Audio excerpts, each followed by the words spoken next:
Hello, Heather Hoffman here. Today I'm excited to share with you hot foiling with our new Pinkfresh Studio press plates.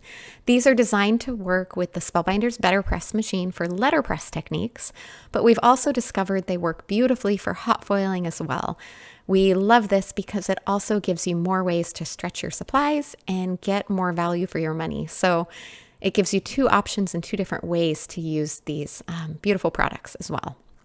So I'm using the Ornate Trellis background press plate, and I'm going to use some mini rainbow stripe Glimmer hot foil. That's from Spellbinders. I'm using my Spellbinders Glimmer machine. And once you just hot foil just like you would with any hot foil plate. Turn the machine on, set the timer and wait for that to heat up. And then put your foil on pretty side down, your cardstock on top, and then those two top plates to run through the machine. I'm using my Spellbinders Platinum 6. But any hot foil standard machine combinations will work just fine.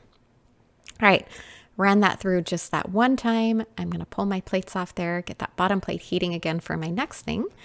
And look how beautiful that came out. It foiled absolutely perfectly. I just love that this background can be used and get two completely different looks. All right, I'm also going to hot foil a sentiment there. This is from the Favorite Things Sentiments. And I chose some copper foil on this one.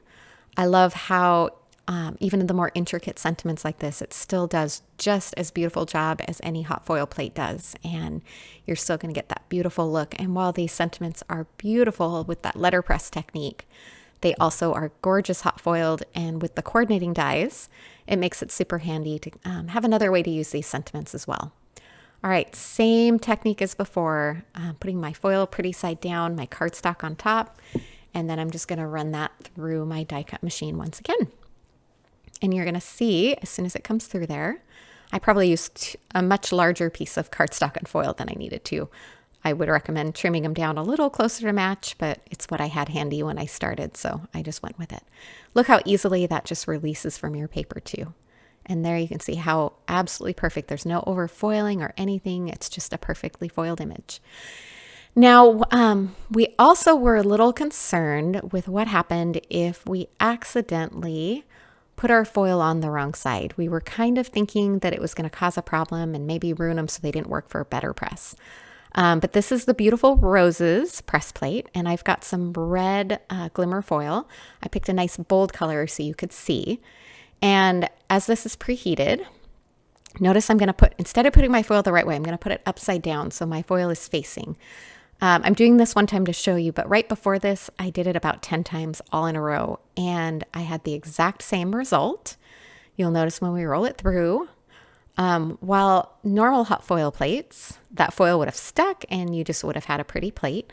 We were worried it would damage the coating for using it for better press later, but look at when I peel that off, not a bit of that foil stuck. It kind of indented into the foil, but that's even an intricate enough design that I am going to reheat my plate. I'm going to reuse that exact same piece of foil. And we haven't tested this over super long term, but 10 times in a row, I didn't have any issues with it. And you can see it's still going to do a perfect job of foiling there when I run it through my machine.